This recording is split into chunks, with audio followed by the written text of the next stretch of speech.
I ramble. Okay, we're recording. So, welcome. Thank you for joining me, Polly. I don't quite know how to introduce you. We were just chatting off camera a bit, but you have a regenerative food truck. You are primarily, well, you are plant-based, but you've had quite a personal healing story that's led you to gardening, food production, looking at regenerative food systems, and I believe helping other people heal through food and intuitive eating. I think is probably a good way of putting it. Is it? Okay. Definitely, yeah. We've got a food truck, but we've also run a regenerative wellness events where people come and we talk about soil health, gut health, and how we eat and how important it is for our mental, our emotional health, I call it, and our physical well-being. So yeah, that's who we are. Okay, I think probably a really good place to start is if we can backtrack a little bit and you can tell me about your own story that led you to this position. We were discussing it off camera a little bit, but it started from an unlikely source. So could you just tell us a bit about what led you into this, please? Yeah, I suppose the best place to start is the darkest place. So I by 2016, I was unable to walk across a room. I didn't know what my best friend's or my partner's name was. Um, I knew I needed to get a train to London. I knew where the train station was, but I couldn't do the maths to work out what time I needed to leave the house. I remember standing on a train station and looking at a ticket machine and not knowing how to use it. It was like, I don't know if you've ever been abroad to Japan or anywhere, and you get those strange food vending machines, and you're like, what? It was like that with a ticket machine. I just stood there and I just had no knowledge of. There was just nothing running through my brain, and I was in a real dark place, and I knew it was only then really I knew I needed help, but it had been coming on for like 2 years. 2 years prior to that, I was a um, professional sports photographer, ski sports, snow sports photographer. So I had this real high adrenaline, high athletic, very exciting life in the mountains. I was much fitter than the average human, and but over the 2 years that had gradually disappeared, and I hadn't really noticed it. I just kind of put it down to stress. Um, and it actually wasn't another year it took to get a diagnosis, and it wasn't until actually I was treated for endometriosis, which they put a camera inside, and my really great gynecologist, I'd seen like 8 different doctors, and everyone had said there's nothing we can do, there's nothing wrong with you, it's all in your head, it's just depression, you're just sad. But I knew, because of where I'd been in my life before, that it was something. I was just convinced it was something physical going on. It was a gut feeling, if you excuse the pun. But I woke up in hospital, and all these doctors that I'd seen were sat around my bed on a Sunday afternoon, and my gynecologist had pulled everybody in off the golf course and everywhere where they were, and they were like, "We've never seen insides of a human like this." They were like, "You don't have any protective tissue on any organ, have no gut wall at all apart from a tiny section, and it's like you've had this massive inflammatory post-viral fatigue response to something." Right. So when was the last time you felt well?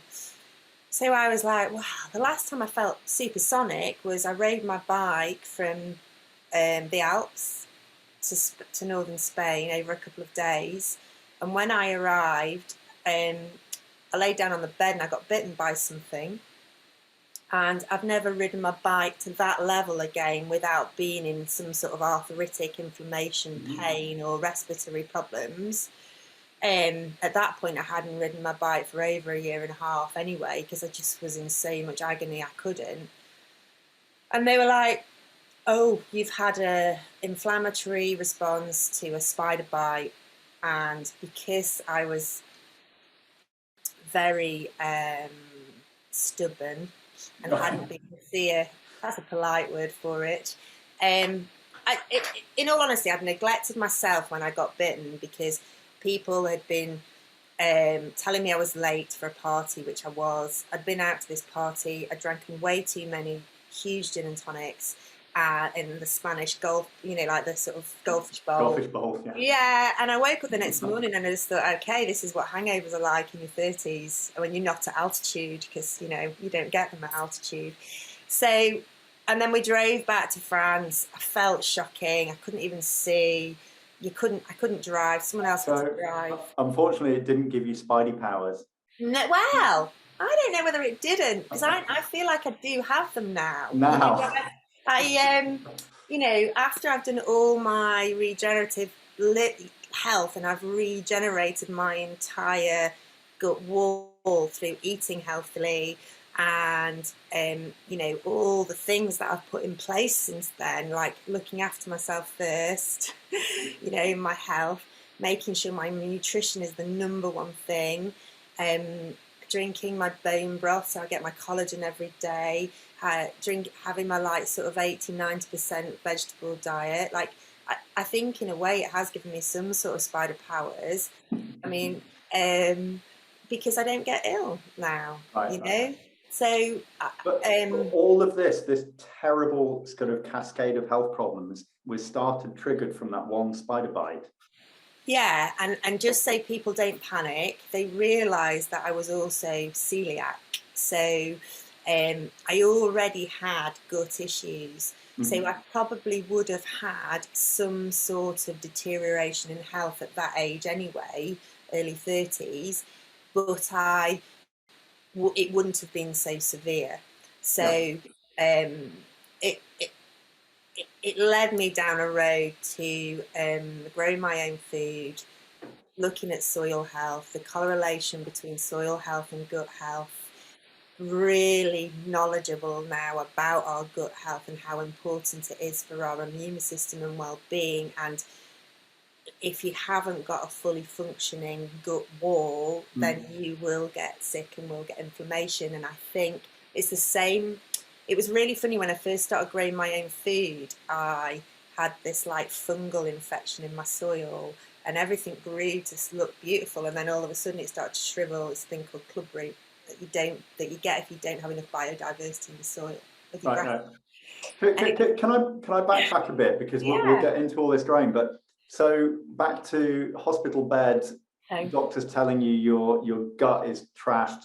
You've got this full-on post-viral fatigue, chronic systemic inflammation, acute and chronic systemic inflammation through your whole body.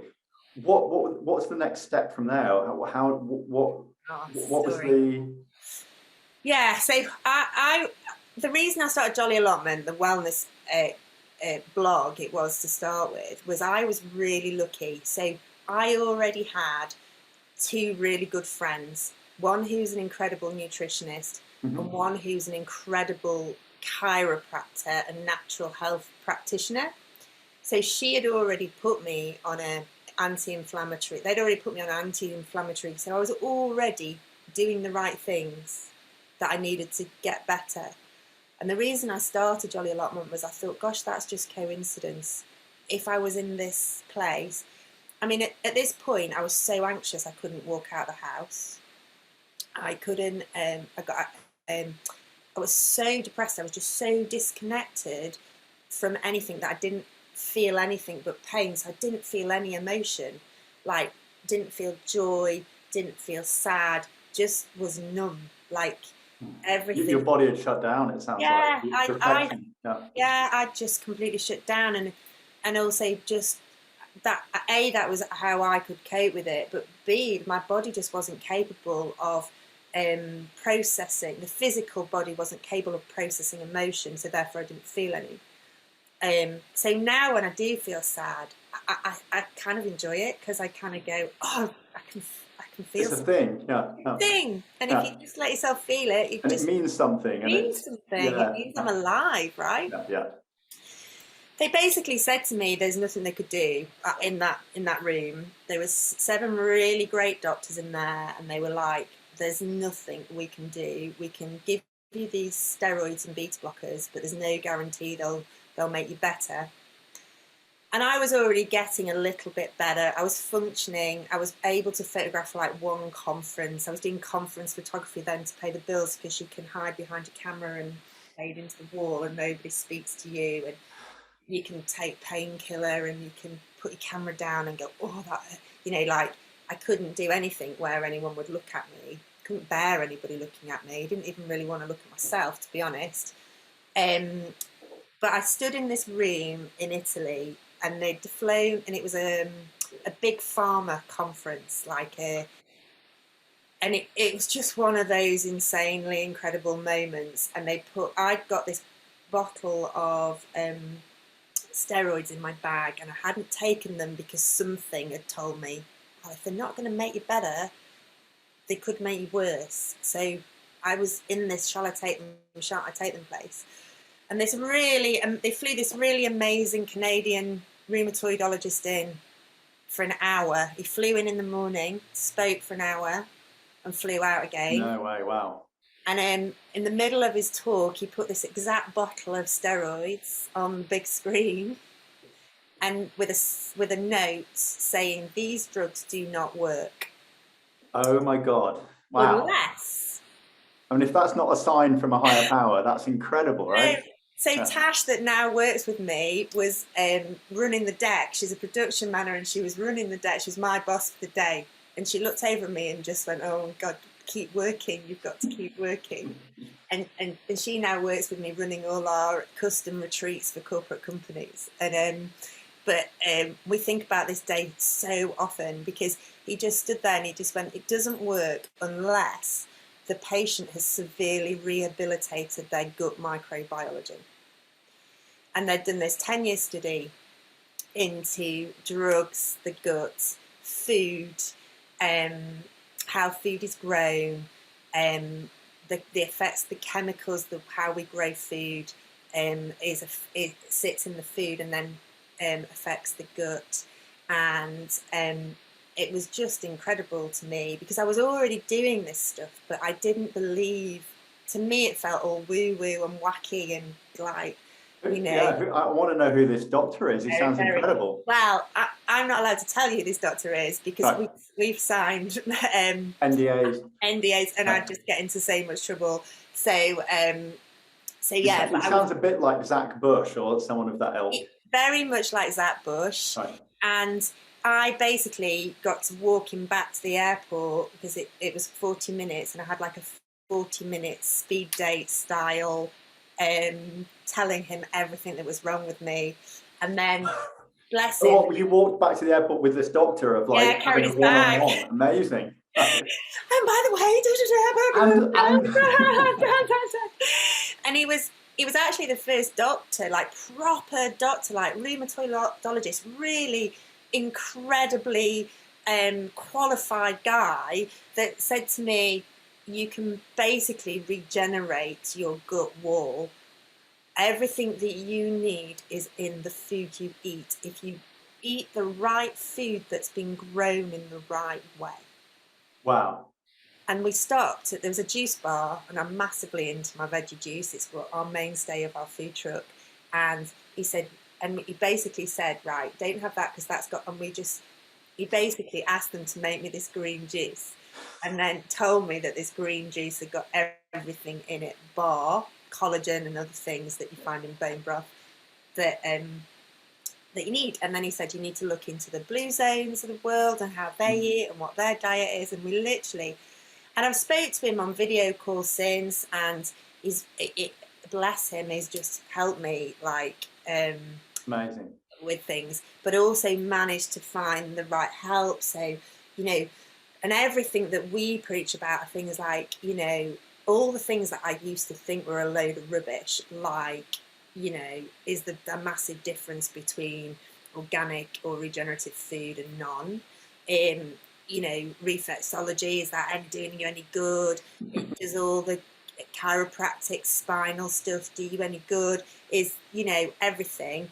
And the first thing he actually told me to do, which seemed super crazy, was get a really good nutritionist, and he said anything said, poo into a bag and get someone to test it. And I was like, oh my God.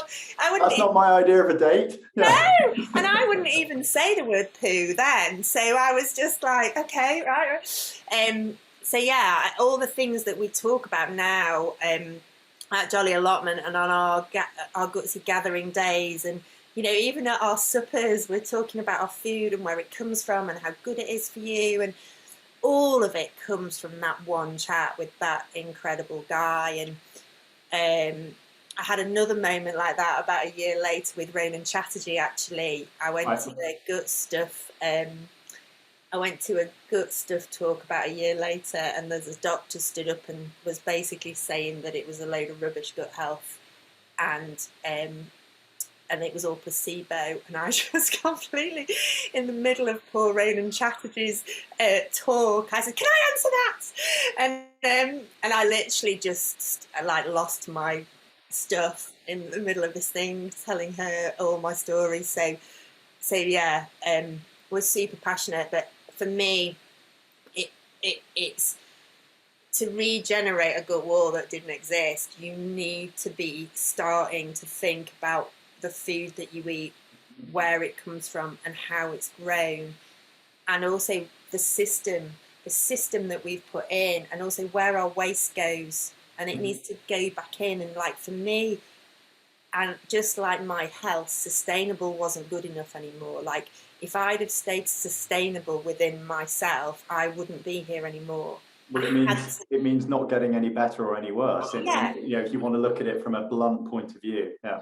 Yeah. So it means like if we stay sustainable now as humans, we're not gonna live, because we're already past the point of I completely agree. rescuing everything. And that's exactly where I was, which is why I think it's, and actually what's really interesting if everyone started to look at themselves like that and start to think, well, the processed food that I eat isn't doing me any good, and particularly now after the black hole we've all been in, I do think because all these autoimmune things are linked to the gut and the food and viruses, we are going to be in an autoimmune pandemic. It takes 4 years for autoimmune symptoms to appear in the body from the inflammation. We have all been through such a level of stress, no matter who you are at the moment, and with the pandemic. And if we don't start to regenerate our gut wall, our own health, our immune systems with food, then we're going to struggle as humans, let alone looking after the planet. So what was really interesting for me is that like if we all regenerate our own, we change the way we eat a little bit to regenerate our own health, it will automatically, if we do it well, will regenerate the earth as well. And that's really what's important, and why I think that the Regenuary movement is really important, just to get the conversation going, because actually we're replacing, people think the best way to go is to be 100%, you know, vegan or vegetarian, but actually for you the best diet is the one for you, and for the planet the best diet is the most natural. And the best diet for us as humans is the one that we're most primally connected to. So can I backtrack a bit here? So let's go back to your realization that you need to rebuild your gut wall and do a lot of healing, and you started to get this maybe new awareness of the power of food and the importance of the provenance of the food. And you touched on a few things there about the importance of closing the nutrient loop, you know, of recycling nutrients, because we are just borrowed energy in a cycle of nutrients, and that energy flows through organism, through soil, through air, through, you know, carbon is into the air, into plants, into the air, into gut, into, you know, it's a continuous loop. We receive information through the microbiology of the soil that our food is produced in, that talks to the microbes in our gut. And, you know, this is a very kind of connected and closed loop. But you've come to a point, you've come from a point where you need to do a great deal of healing. You need to rebuild a gut lining. What were the next steps there? Was this what started you growing your own food? And what was the sort of balance of plant produce, animal produce? How did you feel different things affecting you there? Yeah, it's a really interesting one actually, because I think from my experience I'm actually really lucky, because I can feel what I need. So which is a real wacky thing to say. But the first thing I do when I get up in the morning is ask myself how I feel and what I need. And I intuitively now know that. And the way I do know that is because I could literally, and it just still sounds so wacky, but I could feel things getting better. And I can tell you where the organic thing hit. So I'm dyslexic. The first thing that went in me was I got more and more dyslexic. In fact, I had to change my phone 3 times because the predictive text learned dyslexic, and the only person that could decipher it was one of my best friends, who was my chiropractor, and she'd be the one on video call going, "Today you are going to eat," because I couldn't. This is like right in the beginning. I couldn't even decide. Open a fridge. I wouldn't even know what an avocado was, So I was that bad. So I've lost my trail. What was the question? You were talking about intuitive eating. How you kind of ask yourself what to eat and you get the answer. Yeah. So first of all, there are things that you do. So the first thing I did when I'd spoken to this doctor, I nearly said his name then. We'll get it out. I'm in so much trouble. Was speak to my friend Libby, who is a really amazing nutritionist, Libby Lamont, who basically really helped me, because she was a friend and I was in a state of shame about my body and how I was at that point, because I was so depressed and anxious, and because of the life I'd led. I couldn't really, I was really shameful about it. But she said, right, what we need to do is find out exactly what's going on. So, and this now is quite common practice, but even back in 2015, it was a novel thing to poo into a bag and send it off. And then we had to send it to Germany. Well, now you can send it to somewhere in the UK. But basically, you poo into a bag for 3 days, you write all your systems in, they send it away, and then you get this amazing piece of paper back that tells you everything that's going on with all the flora and fauna in your gut, and how diverse your biome is. All your microbiome. What basically loads of words that I couldn't read. So, but what's really great, and what we know now, is what things are in the gut and what they feed off. I had 26 different parasites in my gut. God. So I was already... Because you've given them the opportunity to be there through wiping out an immune function, I would imagine, right?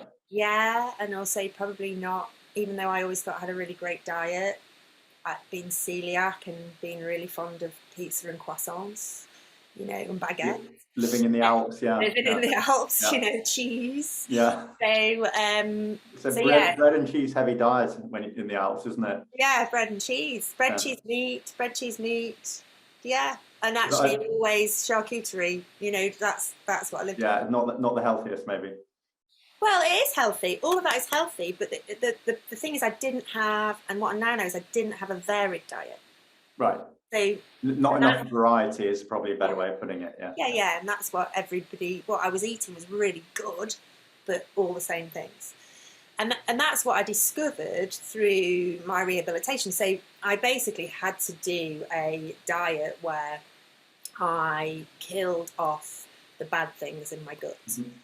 And which was, I did 3 years with absolutely no sugar whatsoever, not even sugar in a process. And actually, this is where I became really fascinated with where my food came from. And no fructose, so no fruit sugars, nothing. So what about starches and long chain sugars? Yeah, I had starches and long chain sugars, because if you don't, you need to eat something right. but basically my parasites fed off sugar, carbohydrates, Right. and so I had to limit. And but what became really interesting to me was I was then already reading the backs of packets of food in supermarkets because I was gluten-free and celiac. I knew that by this point. So I had to be very careful. But what's really interesting when you start to read the back of those packets in supermarkets is something that you think is really well produced fresh food. And then you look at what's in it, you go, whoa, that looks like beautiful king prawns. Oh no, look at all the other things that are in it to preserve it. So, like, for instance, 2 different supermarkets, won't name them, one preserves things in salt, one preserves things in sugar. So I could only eat, like, prawns from one particular supermarket, but I knew from another supermarket I couldn't eat them. And then it became really interesting to me, the sort of levels of supermarket. Right. And, like, what's in and how much, like bacon, for instance. Like, I eat bacon now, but I would only get it from someone like yourself or my local butcher or somebody that's dry cured it, or or procure it myself. But because when you look at bacon in a supermarket and you look at all the other stuff that's going on in there, and actually it was my actual diet that I had to do to kill all the bad stuff that started my obsession with our food system. And that's when I started to grow my own food. My next door neighbour gave me his allotment that had been organic for like 7 years. Wow. Okay. And he's like 84. We did a thing. I figured that story was leading you on to producing your own food. It's the logical conclusion from that, right? Because I just had this, like, actually, if I can grow, and also I needed variety. Like, I knew that I needed variety because that's how your good books thrive, on great biodiversity and variety. So I thought, well, just grow it, right? Like, just grow. And also, I'm a foodie. My dad was a chef. I grew up in restaurants. I photograph a lot of restaurants and chefs. I've grown up in food. So the fact that I was having to restrict my diet was like losing my identity and my connection. But what I didn't realise is I was gradually gaining a bigger connection to food and soil and nature. And so I started to grow my own food, and actually I could only manage a metre plot at that point.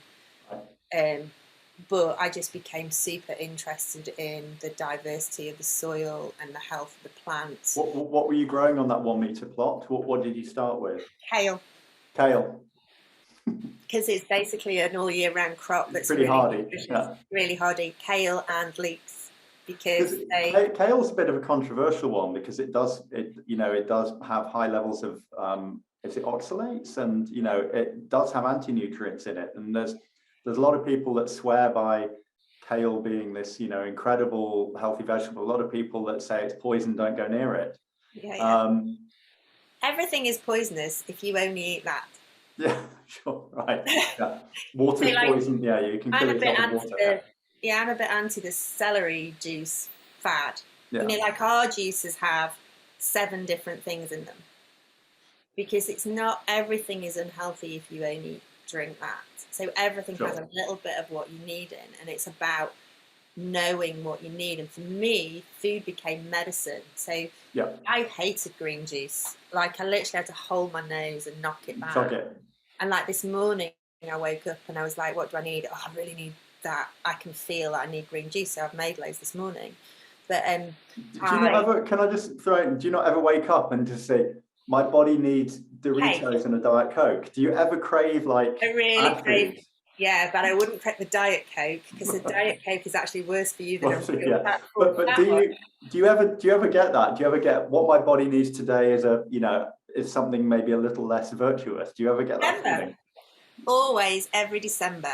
In December, right. You think that's linked to emotions and comfort? Like, when the weather's changing and it's I think it's linked to the primal. It's a primal thing, right? Yeah. So I got really into this as well. But we would, as like primal humans, go to bed with the sun, wake Yeah. up with the sun, and we would hibernate in December. Yeah, You sure. know? And we'd eat lots of fat to Yeah. keep going. You know, we'd sacrifice an animal end of November, and we'd eat that in our cave throughout Yeah. December. And to me, eating biscuits and cake and all the wrong things and lots of wine, red wine, because it's full of polyphenols, so it's good for you, right? Yeah, resveratrol. Yeah. Exactly. Always on the 12th of January, and it did the same this year, I'd trap a nerve in my back from inflammation. And always I wake up on the 12th of January and go, oh yeah, I can't sustain. That's why. Have you read? There's an amazing book actually about talking about the hibernation called Lights Out. Have you come across it?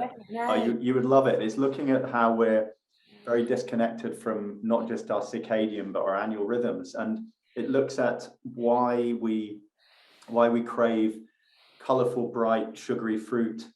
It's because there was a very short window when that was available to us in Northern Europe in the summer, and it's exactly what you said. So in our patterns would be the humans who could put fat on most effectively in the summer were most likely to live through the winter healthily.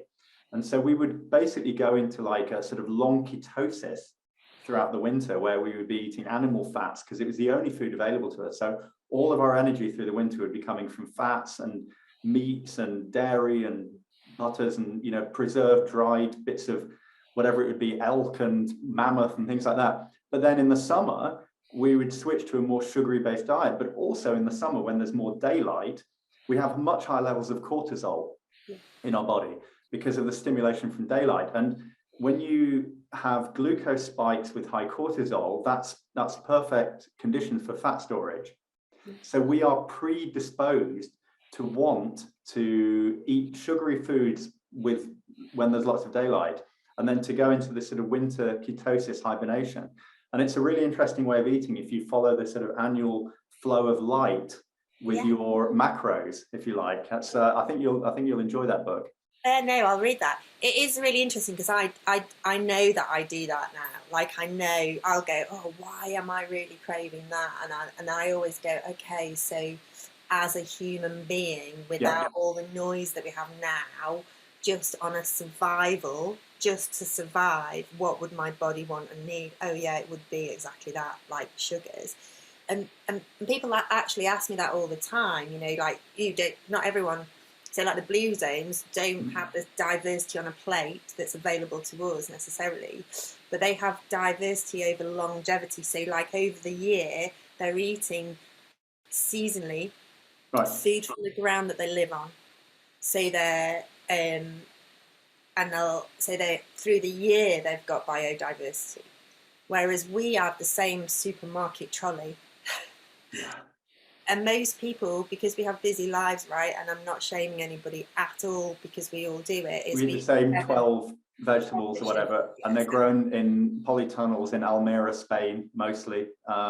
If you look, it might be grown in a lab in Europe. Well, I don't know if you've seen the conditions in Almeria, in the south of Spain, where I think a huge percentage of Northern Europe's vegetables come from, but it's essentially hydroponic systems. So there's no interaction with biodiversity. There's no interaction with soil microbes. There's no kind of closing the loop that we were talking about earlier. It is just it's very polystyrene kind of view of food. You know, that we're totally missing. Also, we're missing the diversity of the species, of the plant, of the genus, and the different.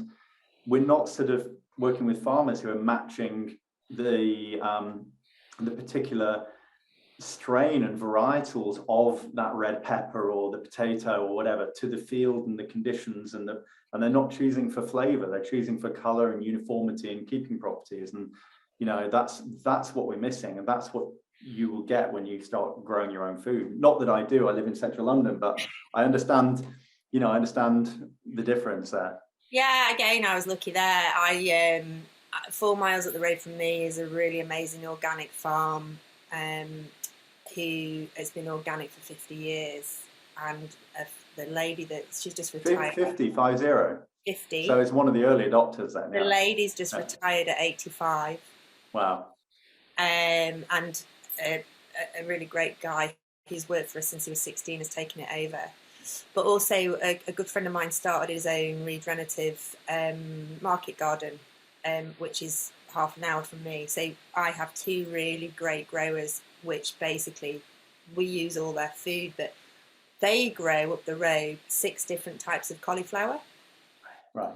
Okay, Yeah. ones that I have never seen, and we actually took them to a festival. We do fire roasted cauliflower of one of our dishes, and people go, "What's that?" And you go, "Well, it's a cauliflower." "Well, it doesn't look like one." "No, it's bright yellow, or it's bright purple, or it's..." And I learned so much. Like when I was poorly, I'd go up and just have a cup of tea with Rosemary at the farm, and I learned so much from her. Because they don't have a massive farm, but they're just, the way they're able to keep growing different varieties because they grow different varieties. So it is really important. It's stuff people just don't know.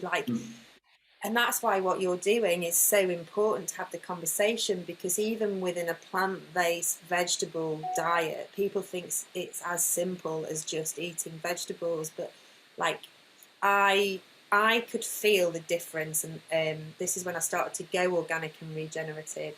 Is I went to London weirdly, I was in London, so I know you can eat better in London than you can outside it. Often, yeah. Often, because there are more fast food places that do organic. So I went to London to do a course, and I thought, how the hell am I going to manage this? My brain was still super slow, but I needed to do this course for my business. And I was around the corner from a really great little restaurant that only served organic food. And when I got back at the end of that week, I felt better than I had done in a long time. And I started to eat like my normal vegetables from my little shop here, and then I could feel the difference. I could physically feel the difference, which to anybody else will sound completely insane and crazy, but I could feel the difference with my brain function, because that's how sensitive my gut wall was. Any little bit of chemical, my house is chemical free, like we don't have any chemical. But you know what, I think what you're talking about is, I think it's available to everybody once they learn it. And I went through a very, very, very mild version of what you described, in that I was a long-term vegetarian, and I was eating what I would describe as a fairly shitty vegetarian diet. Yeah, I would eat fresh vegetables and I'd eat salads and things, but I was also eating a lot of fake meat substitutes and that kind of thing. And I was very active, but I was starting to develop some autoimmune conditions. I was developing psoriasis. I had crippling brain fog at times where I just couldn't think straight. And I think, oh my God, maybe I'm hungover, dehydrated, I need more coffee or whatever. Just nothing would set me right. And there were, it would usually be 2/3 or 3/4 of a day from when I woke up where I felt like there was a cloud inside my head that was preventing me from doing things. I found it really hard to put sentences together and hold conversations. Yeah. And I was in my early 40s, and I thought, this is too young. This isn't right. This is dementia, it felt like. And I'd had some friends who were long-term vegetarians who had switched to a quote unquote what's called then early paleo diet, and said, hey, cut out the grains, cut out the sugars, cut out the processed junk, try a bit of meat and vegetables and see how you go. And it was like night and day, like a light was switched on. But not only brain function, digestion, mood, sleep, energy. And it was, for me, it was being able to shift away from a carbohydrate as my only energy source. My body wasn't trained to use fats for fuel. And so I went and did proper keto for a while, so that I trained myself to get into that state, like a hybrid car where you can seamlessly shift between the glucose and the fats without noticing. But it also, when you do that, when you make a big change, if you do it consciously, you can develop intuitive eating. You can, every time you eat something, you should ask yourself before you eat it, is this what I really want? Is this what I feel like I need? and then how do I feel afterwards? And it doesn't take long of doing that before you figure stuff out. And it changes all the time. But I think most of us could really benefit from taking a step back and doing a pretty harsh elimination diet. And I don't care whether your elimination diet is only plants, only meats, only whatever. But then when you reintroduce things, that's when you get these light bulb moments of that's how I react to that thing now, Yeah, I think it's really interesting. So the brain fog, right? I think it's an amazing thing that you talk about that and admit that, because I talk to a lot of guys at the moment that talk to me through my Instagram who are like, I'm really suffering. I can't admit it to anyone. Because you've got that stigma. But I actually think a lot of brain fog is diagnosed as depression, when actually I could see how it could lead to it. Yeah. And I think it's a really important conversation to have. And I think what we've done is, as humans, we've outsourced our how we feel to other people and our wellness to other people. So we go to the doctor and we want an answer. We forget to ask within, and actually, like, our bodies and our intuition is the best way of knowing, but we're so numb to that. We're so detached from it because we've got all of this other marketing stuff going on around us, telling us what we want and what we need. And actually the key, what you did, was what we suggest people do. Like, people ask me all the time, well, what's the best diet for your gut? And I said, everybody's gut is completely different. The best diet is the one that's best for you, and you have to take some time to work that out. So I have a lot of friends. We've all got different strengths and weaknesses within our gut, and unless you go and do the full, the science of the gut biome it's starting, but it's still in its infancy. To go and do fecal examinations and all that kind of pooing in bags and sending them to labs and stuff. I mean, it's only just starting, and we're only just starting to know what the organisms are that have benefit and what the ones are detriment, and how they play off against each other, because they're crafty little buggers as well. Yeah, and it's like, I always describe it as, when you're in a room and you're at a party and somebody really grumpy comes in, and that energy just can feed through the entire, and the actual dark energy will always be stronger than the joyful. And it's like the mistake people make when they suddenly go, right, I'm going to go gut healthy, and they just get the book off the shelf and they just follow everyone on the Instagram, is that they pack their bodies full of fermented food. They pack their bodies full of the things that the bad stuff love.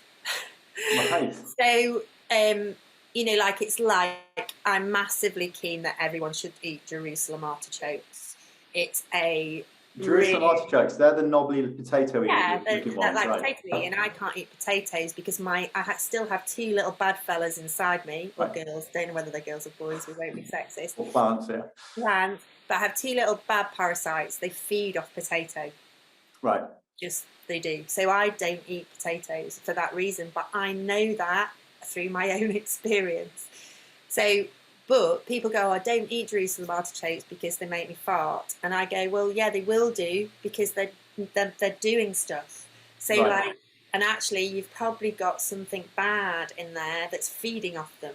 So Jerusalem artichokes, they're very rich in prebiotic in your liver. Yeah, but it's that type of fiber that's I forget what it's called, resistant starch, right? Yeah.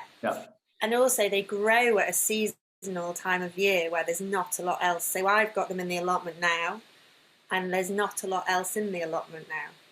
So nature is really great at giving us what we need. No competition. Yeah, but also it's really good at giving us what we need. So the stuff that we can grow now is really nutritious because there's not a lot growing. Yeah. So no competition for nutrients. Yeah. So if we eat what's in season, you can guarantee that if it's grown in a really great natural way in biodiverse soil, it will be full of nutrition that we need now to stay well.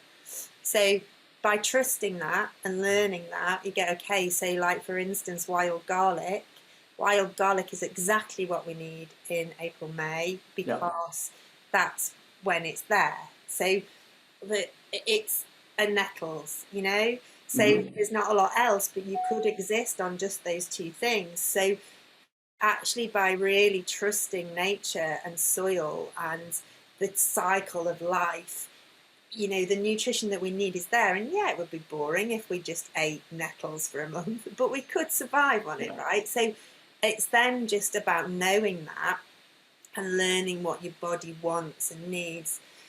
Dogs are really good at this, okay? So I have raspberries on the allotment and I have black currants, and black currants are dogs are allergic to. The dogs know this. They don't eat them, but they eat the raspberries which are on the bush right next to. Right. And they won't, you know. They also know when they've got stomachache to eat grass or nettles. Yeah, true. Yeah. But they intuitively know it. And we've just become, we've just become really detached from that. So it's just, again, by doing the elimination diet, and I don't recommend anybody does it without help from a really good nutritionist, because I don't recommend anybody does any diet without help from a really good nutritionist, because we're all so individual. But do you not find that individual feeling? You know, I found that too many nutritionists that I've come up against, they approach patients with a bias of their own, whether it's plant-based or whether it's paleo, whether it's, you know, whatever. But there's, within that world, I just think there are too many fit-all solutions, and it's really hard to find somebody who can help a patient develop intuition. Because really, my belief in all of this is, and I did a little bit of nutrition coaching when I came out of my, you know, when I went through my diet change, and I learned a lot about myself, and that helped me work with a couple of pro athletes. I coached a pro climber for nutrition, and rock climbing is a very weight sensitive, strength sensitive sport. It's quite hard to get that balance right. And one thing I kept sort of going back to was, I'm giving you tools, I'm not telling you what to do. You know, try it and learn. And that was always my thing. But I think that's super important. Is like, I think people in that position, we all want the magic bullet. We all just want to walk into a room, be given a sheet and go, do this, do this, do that. It's not solving problems. No, and that's why what we do is so important, because that's the first thing we say. Yeah. That, like, and it's also about finding a nutritionist that will do that, will help you and help you discover, rather than, and all they're really doing is translating the information and giving you choices. Now, I really want to I'm going to jump in here because there's something I really want to get to, and we've kind of neatly sort of segued our way into it. Yeah. And that is when you told me, when we had our first call, that you do your food truck and you're giving food to people, and you're talking to them about what this food is and how you persuade people who are vegan to try your bone broth and what happens. Because I experienced, when I first started eating animal products, I wanted to do it in the right way. And for the first few things that I ate liver very early on, when I really hadn't eaten much meat. And I've never experienced such a deep sense of gratitude from a meal. I felt my body physically vibrating with energy. Yeah. But all I can describe it as, I felt grateful. Yeah. And it felt connected, and I felt deeply nourished in a way that nothing I'd eaten in the past 30 years had done to me. Yeah. And I come across this a lot for people who've been long-term vegans, long-term vegetarians, and then they have something that their body needs that really nourishes them, and you get this wave, you get this feeling, but you get this sense of connectedness as well. I know it sounds a bit hippy-dippy, but this is how hippie to me. Have you seen this? You've seen this happen in your experience? Yeah. So yeah, I do a lot of public speaking now, and because I think this is really important, and we talk a lot about, because we cook on fire as well, which is another really important thing to get into your, like, the healthiest communities in the world still cook on fire as communities. So I was very lucky to speak at this brilliant festival in Holland, called Campfire Stories, run by a friend of mine, and I did the opening talk. There was supposed to be 10 people around a fire, and I'd taken bones from wild venison bones from a regenerative farm here, but the way they'd come across the bones was a deer had got caught on a fence and had just come to a really awful accident. But we basically butchered the animal, and we wanted to honour it by eating everything. Sure. So I took these bones to Holland and I made this really beautiful bone broth in my dad's pan, you know, over the fire. It was a whole kind of like ritual for me. Ritualistic, yeah. Like, it was the first time it was a cauldron. Yeah, it was a cauldron. It was the first time I cooked. I was helping my friend, like, head chef Lottie. I was like doing the fires for her. It was the first time I cooked since my dad passed away. So it was all a big, very emotional thing. And then there was supposed to be like 10 people around this fire, and I was talking about why bone, which I'll get to, why bone broth is so important. And it was an 80% vegan, you know, like when you ask what the dietaries are, 80% vegetarian, vegan festival. So we weren't cooking very much meat at all. Saturday night we were doing a whole animal butchering regenerative educational talk around the kitchen. How did that go down though in that environment? Because well, there was, you know, 65 people turned up to listen to me, and I needed a microphone, and I was like, okay. And I was obviously telling my story, and I was talking about our primal needs and connection to the animal and honouring the animal. But why it was so important to me was the only way I managed to regenerate my gut wall was through the 17 vitamins and minerals that exist in bone broth and the collagen that exists in the connective tissue. Okay? And there's nothing more nutrient rich than bone broth. It's like why your granny used to give you homemade chicken soup. Like, it's not new science. It's just intuitive cooking. Because so do you have any like particular tips for bone broth? Because, you know, I think a lot of people try and, you know, maybe get it right, maybe get it wrong. Like, my biggest tip is your bones. Right. So this is also why the regenerative and Regenuary is so important, because, and this is why I know how important farming methods are, because it all goes back to how the amount of nutrition in the bone goes back to how the animal's eaten, which goes back to the soil. The bones have only come from the pasture that the animals have eaten, and the minerals have come from the soil in the bones. Yeah, I think people forget. I think people think that animals just kind of grow, but they grow because they're eating plants that have got their nutrition from the ground underneath it. So it's all down to the quality of that soil. Same with milk. I had this. I do a lot of photography for farming industry, and then I had this amazing day with a guy who's actually an organic dairy farmer. I won't mention the name, but for a big company, and I sat for an hour in the grass tasting. Not Yeo Valley, is it? Because I interviewed that guy yesterday. No, it's Arla actually. This guy, okay. You can name them.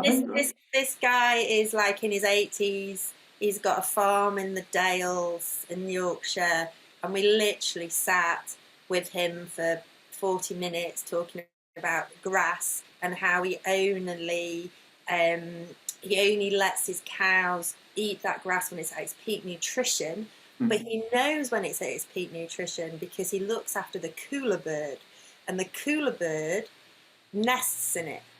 Okay? Right. But when they fly the nest, that's when the grass is at its peak nutrition. So I was like having this whole thing. But the milk is more nutritious. We mess with it afterwards. That's a whole other another story. Like from the cow, the milk is so nutritious because his grass is so nutritious. Yeah. So it's the same with the bones. So also as well, majority of regenerative farmers and the majority of organic farmers run closed herds. Yeah. Really important. Yeah. So when they run a closed herd, which means they don't get animals willy-nilly from outside, they don't have to use as many antibiotics. So antibiotics sit in the bone and they ruin the nutrition. So if you're just getting bones from anywhere, there's a high chance that there'll be high antibiotic content within the body of the animal.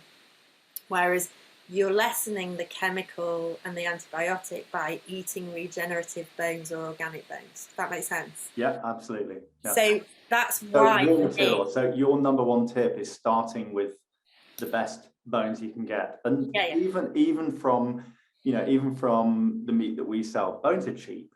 Yes. It's not out of anyone's reach. And most butchers have to pay to get bones taken away, and that's no different to organic butchers selling only regenerative meat. So we are happy to process bones at a minimal, it's a sort of processing cost, which means we're not paying someone to take them away. But apart from that, are you a pre-roaster? Are you a meal pie? Do you put in carrot, onion, celery? How do you apple cider vinegar? What's your tips? Yeah. So I don't pre-roast unless I've had a joint, and if I cook a joint of meat, I always cook it on the bone, so that you're getting everything from the animal. You're not just. So I wouldn't buy from you anything that wasn't on the bone, and then I would use that bone further down the line. But if I'm just getting the bones in, I would use them without roasting. You can roast them for more flavour, but again, the more you cook something, the more you're losing some of the nutrition. So actually, is it because of the high temperature? Because obviously, when you make bone broth, you're cooking for 24 hours or so, right? But low. It's long. So, but actually, if we're roasting for taste, and quite often the bone broth that you get from our truck, it's already been cooked on the fire, and then we've roasted the bones overnight. So it's often roasted and smoky and so nice. But I'm the same with you when I drink bone broth in the morning. So I have it in the slow cooker. I just put bones in, and I wouldn't chop up a carrot to put in, but put the ends in, onion skins. So again, we're a no waste food company. So we don't, if it doesn't go in the compost, it can go into. So you put onion skins in rather than. Yeah, it's really good for the colour of it as well. And then the onion skins. Also remember though, my vegetables are coming from a regenerative organic farm or organic farm, but predominantly a really beautiful regen farm here. So we know there's no chemical on that skin. So it's just goodness in the soil. So it's just all the same cycle. So I'll put the tops of the leeks in and the bottoms of the leeks, but I won't use the meat of the vegetable, if you like. It's a way of things to describe it, but the main part, because I'm using that somewhere else. But the skins and everything will go in. A cap of apple cider vinegar, or lemon, a squeeze of lemon, because that helps draw the nutrients out the bone. Calcium comes out, And then I basically leave it in the slow cooker overnight, take some of it out in the morning, and then top it up with filtered water, and then just leave it in there. So how long, when we're talking not poultry, but how long do you think, when you're talking like beef bones, venison bones, what do you think is the proper length of time to actually get the nutrition out in the slow cooker? Poultry you can do like an hour and a half, but the best way to do it is again by sight. Right. Because everybody's slow cooker is slightly different. But when the bones have gone like that real grey, grainy, then they've sort of given it up by then. But what about beef and lamb or venison bone? I can do that for 24 hours. So like I can do 12 hours, take half of it out, and it's still good for you. And then I can leave it in for another. The one that's in there now that you might be able to hear bubbling away has been in there since yesterday morning. It's But I think a lot of people are, I don't know, a bit afraid to kind of leave appliances on overnight and things like that. But it's safe, isn't it? It's absolutely fine. Yeah, it's slow cooker. Just get a really good slow cooker. Yeah. Like I'm not suggesting you leave it on the hob overnight, but a really good slow cooker. And a lot of them have timers. You can just put it on for 12 hours. And then when you get up in the morning, you can see if it's ready, and if it's not, you can put it on for another 12 hours. As long as it's like at temperature, it's not gone cold. So yeah. And then when you heat it up, heat it to 85 degrees for 2 minutes, and then that will, you know, kill anything that it needs to kill. Rejuvenate and kill anything that might have grown in there. Yeah. And also So the fat's really important. I think we should talk a little bit about fat. So the fat. The body needs fat Yeah. to absorb nutrients and to repair. So we need and the best fats to eat are natural fats. So yeah, there's fats in nuts and seeds, and there's fats in olive oil. I know you're speaking to Will soon from TV. Yes, yeah. And there's fat, but the fats that we get from bone broth are so good. I couldn't process fat, and my liver wasn't working at all. And it's the bone broth and the fats in it that fixed all of that. So having a cup of that a day, and I'm really believe that right now everyone needs to repair. So you're leaving when you jar off your bone broth, when you pour it to jar off, and you get the layer of fat that sets on top. That also acts as a preservative. So when I make broths, I'll try and pour. I don't fill one and then fill the next. I'll keep going, so that every jar, just mason jars from IKEA, super cheap glass jars, but every jar ends up with a centimetre or two of fat on. And then if you leave that in the fridge and you've jarred it hot, that will stay preserved until you crack the top, until you crack the fat. And you can keep bone broth in your fridge for a couple of months until you actually crack the top. But you're a big advocate of then, when you're reheating it, is to get a spoonful, get some of the fat as well, and consume that with it. Yeah, no, for sure. And also let it cool before you put it in the fridge. I can leave it out. If it's got a layer of fat, I've got one in the fridge I could show you. But if it's got, I basically use these jars. It's like an old pickle jar. Yeah, and if it's got a layer of fat on it, I could leave it on the side on here for like 3 days. It would still be okay. That's fine, because it's underneath. It can't you smell straight away if it's not. Yeah. Again, that's, you know, when we didn't have sell-by dates. Yeah, that's how we did it. Yeah, you know. I always remember my dad going, something with a sell-by date going on, smells all right, just use it. And it could be like a week, you know, out of date. Another thing that's wrong with our food system, right? Back to Holland. I want to hear what happened. I want to hear people's responses to, you know. Yeah, so I was telling the story, told the story about the animal, told the story about how I regenerated my gut wall, and then Q&A. The talk was half an hour. Q&A was supposed to be 10 minutes. Half an hour later, the Q&A is still going on. And it was a really interesting conversation because, again, a huge proportion of the audience had, you know, they were vegan for very valid, you know, belief reasons. Mm-hmm. And there was a proportion of the audience that were vegan because they were plant-based was better for their health. Okay. But also the discussion around, which I think is a really important one to have, my discussion was around real food. So a lot of people, when they go vegetarian or vegan, will feel super healthy initially. Yeah. But they gradually eat less and less real food because it takes organisation and time. And actually a lot of the things that say they're plant-based or meat substitutes, they're actually worse for you than... they're just so bad for you. Yeah. And I think when you have to read the backs of packets, this is what I learned. So it's my passion for eating real food, and it's my passion for eating primally, and it was my passion for honouring the whole of the animal and where it comes from and everything. And when we wrapped up, I said, I'm going to go over to that fire, and if anybody wants to taste the bone broth, you know, just come over. Well, we ended up with a queue. All 85 people, you know, were just trying it. We totally ran out.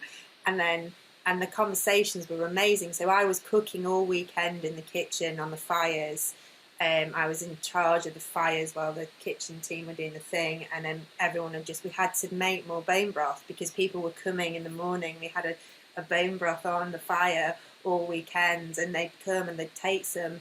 And some of these people are now such good friends of mine because they're like, okay, we are still, our beliefs are what they are, but I still feel better because I've introduced the broth into my diet. And this is a sort of key point of veganism is doing the least harm possible, but that has to include yourself. Yes. You know, you have to do, and I don't agree that the least harm possible is only eating a vegetable diet, because I think animals are an important part of our food system, and nothing can regenerate the soil quicker than a grazing ruminant. So all of the, you know, the veganic gardening, it works small scale to a degree if you can make the compost and the teas and the ferments and the, you know, things, and you can distribute it by hand with a wheelbarrow, but it doesn't scale up, and eventually the biodiversity of the soil will decrease when the nutrients aren't being recycled through a digestive system, and having all that interaction with the complex microbial diversity that you're finding within a digestive tract of a grazing ruminant on a, you know, in a regenerative system. But it's more so, I think we are intimately connected with animals in our food system. Whether you choose to eat them or not is another matter, but it doesn't necessarily equate to the least harm, especially when you're talking about products like bone broth, which is, we're not killing animals for the bones. You know, this is, we're still very muscle meat centric. So it is almost, I would like to think that an open-minded vegan taking veganism to its logical conclusion would be prepared to drink bone broth for their health, because it's doing the least harm to them. Because to try and replace the nutrients from bone broth with plants would definitely do more harm to the environment. Yeah, this is what our whole discussion was, and it was also, you know, it's so important to understand that actually just a plant-based diet is not the best thing for the soil, you know, and also for me it was about the nutrient of the plant. So getting that biodiversity, as you've just said, you know, with the use of animals and rotation on the ground in the regeneratively farmed way is so important, because when you do then grow veg on that, the actual vegetables that are produced are more nutrient rich. Yes. And you can tell that in the taste and the colour. So if something is colourful and tasty, you can taste the nutritional content of it. So like when you get these vegetables from, you know, Spain or various different places that are, you know, not grown in this way, they don't taste the same. And that's the biggest thing people say when they come to our food truck is, one, it's the most colourful plate of food they've ever had, because we pickle things through the season that are really colourful, and rainbow plates are our thing. But two, and it's why we cook on fire, because you can't cook poorly produced food on a fire and make it taste good. Right. So it's really important. You can taste the difference, and if it tastes really good and it tastes like a cauliflower, it tastes like a tomato, then it's full of nutrition.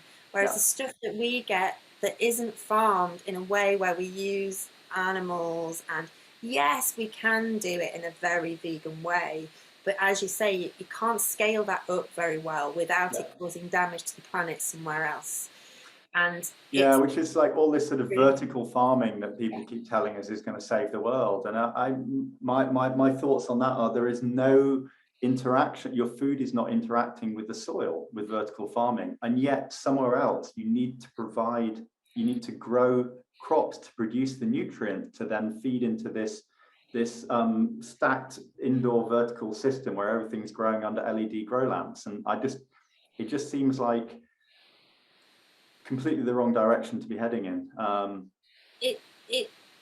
It's also the health of the planet, right? So building all these things is, of course, the not infrastructure, helping, it's not regenerating the infrastructure. And that whole thing for me about working with nature, you know, and getting back to it being as natural as possible, and again looking at the healthiest communities in the world and how they're small scale farmers and they use their animals to put the biodiversity back into the land. And you know, how they eat and how they live as a community and work as a community to make sure their soil is really healthy. You know, that to me is where I feel that we need to go in order to change things to regenerate rather than stay sustainable, which Yeah. is just to me to die, you know? Yeah. Eventual end death. Yeah. We've done almost an hour and a half now. We've been rabbiting on for ages. Is there anything else we can wrap up on? Is what do you do? Some shameless plugging, Polly. Tell people. Can I do some shameless plugging? Do some shameless plugging. So so we are the Jolly Allotment. We're a regenerative wellness, and we run events. So we run at pop-up suppers, but we also run gut seed gatherings and wellness days.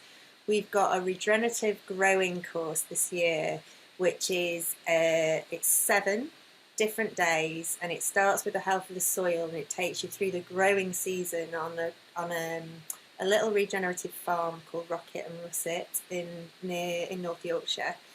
And in the morning you get like gut health advice on what we're growing now and why it's good for us and how to preserve it and how to cook it.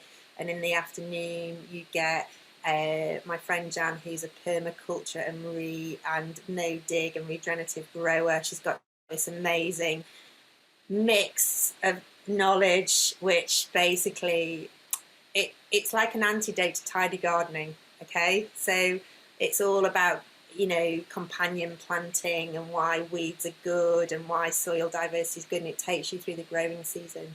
So we've got that, but we've also got well-being and Reiki and anxiety days, and so that's what we do. We run different experiences, but we run them all over the place. So we run them in Nottingham, and we run them in the Lake District, and we run them in Yorkshire, and we're going to be at Groundswell. And I'll see you at Groundswell. Yeah, so we're definitely there. So let's make a point to meet up. We're just talking, but we're going to take the truck there. So you are fantastic. Yeah, oh my God, that's really so good. Really excited for that. I was going to wrap up, but now I think I need to tell you this. But we know the founders of Groundswell because we buy meat from John Cherry. Okay, good. And my first podcast for Regenuary was John Cherry, and he actually came here. He came into London. He graced us with his presence. And one of the things I said to him about Groundswell, in my opinion, is that there's still a disconnect between agriculture and food at Groundswell. At Groundswell, it was a lot of farmers who are commodity producers, and we need to connect the people cooking the food and understanding the difference in regeneratively produced food.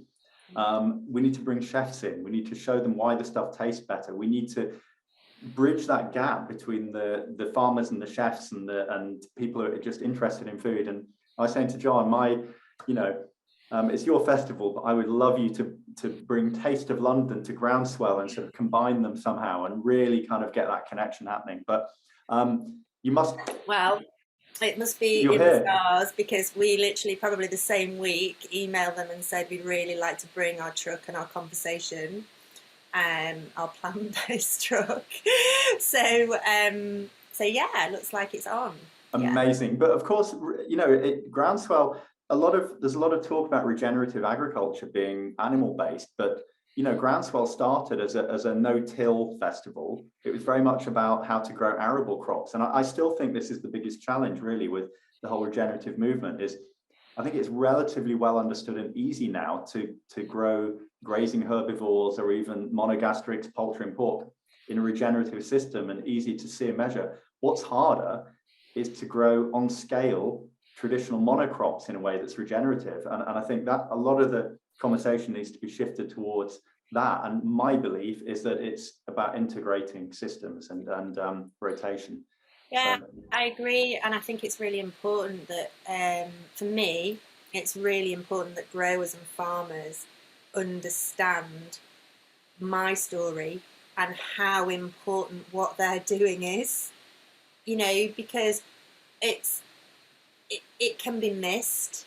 and it's missed with a lot of, so like one of the dishes we do this really beautiful British organic halloumi in carrot top pesto, and the carrot tops come from the organic farm up the road, and he normally feeds it to his cows, you know, through the week, and he's like, what you, and he now just lets me take the carrot tops because it's like you hippies can do stuff with it. Yeah, absolutely. But it's like, it's that no waste, using that whole thing. So for us to be able to, and we're just hoping it's going to come off, but for us to be able to go there and explain that, and you know, like for instance, our carrot juice is made with these wonky carrots that you can't sell to the supermarket. So like, actually, I'm the only one that buys a ton of his wonky carrots, but you know, so being able to go somewhere like that and hopefully try and quietly talk to people about how important it is for the health of the human being